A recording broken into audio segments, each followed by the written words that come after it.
અમદાવાદ મિત્ર ન્યૂઝની ટોપ 10 ખબરોમાં આપનું હાર્દિક સ્વાગત છે।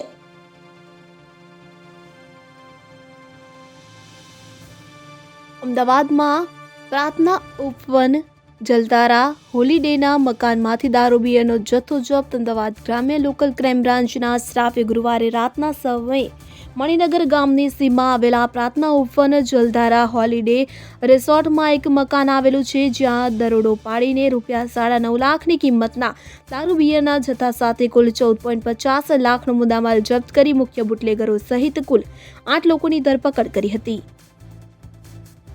પેલેડિયમ ટીઆરપી મોલમાં ભાડુઆતોને માલિક દર્શાવી ટેક્સ નહીં વસૂલવાનું મ્યુનિસિપલ અધિકારીનું કૌભાંડ ખુલ્યું। તુથલતેજના પેલેડિયમ મોલ અને બોપલના ટીઆરપી મોલમાં મોટાભાગની દુકાનો ભાડેથી અપાઈ છે, ત્યારે આ દુકાનદારોના ટેક્સ બિલમાં ભાડુઆતોની નોંધ કરવાને બદલે માલિક દ્વારા ચલાવાતી હોવાની નોંધ કરી ટેક્સમાં રાહત આપવાની ગોઠવણ પાડનાર જવાબદાર અધિકારી કર્મચારીની સ્પષ્ટતા માંગવા નોટિસ આપવાનો નિર્ણય કરાયો છે। બોપલના ટીઆરપી મોલમાં પણ 700 મિલકતો છે, તે ધ્યાને લઈએ તો કરોડોનો ટેક્સ બચાવવા માટે આ રમત થઈ હોવાનું જાણવા મળ્યું।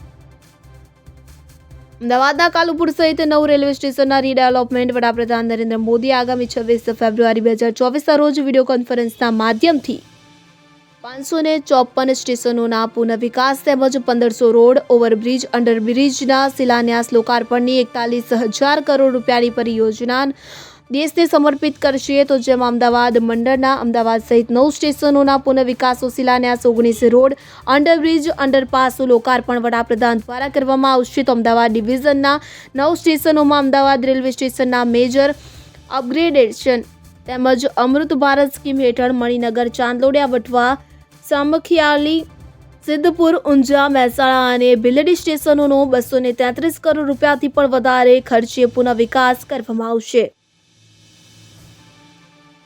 રાજીવ મોદી સામે થયેલી ફરિયાદમાં પુરાવાનો અભાવ, કેડિલાના સીએમડી સામે થયેલી દુષ્કર્મની ફરિયાદમાં નવો વળાંક આવ્યો છે। રાજીવ મોદી સામે દુષ્કર્મની ફરિયાદ કર્યા બાદ બલ્ગેરિયન યુવતી ગાયબ થઈ હતી। આ મામલે પોલીસ તપાસ કરી રહી હતી।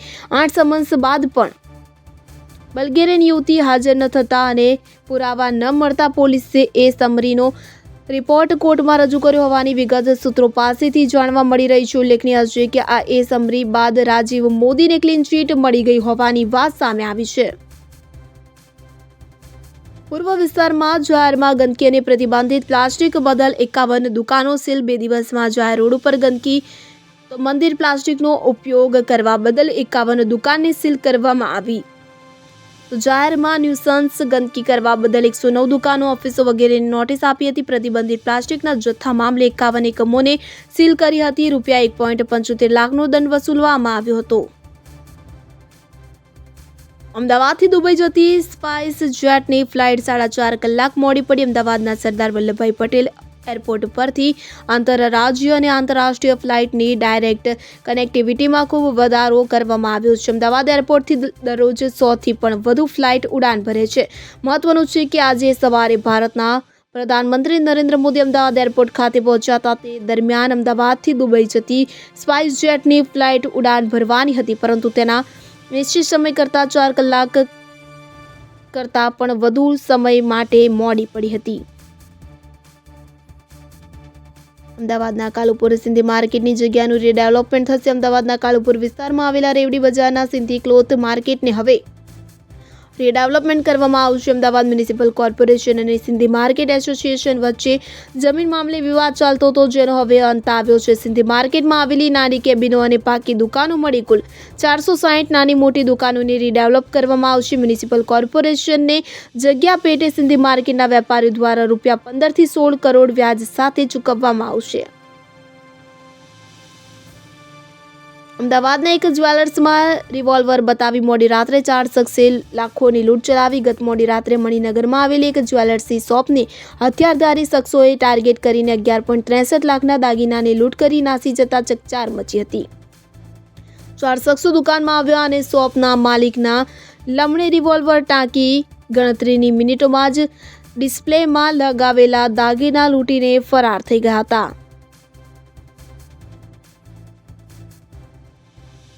ચાંગોદરમાં વેરહાઉસની ઓફિસના લોકરમાંથી ₹15.57 લાખની ચોરી કરનાર યુપીથી જબ્બે.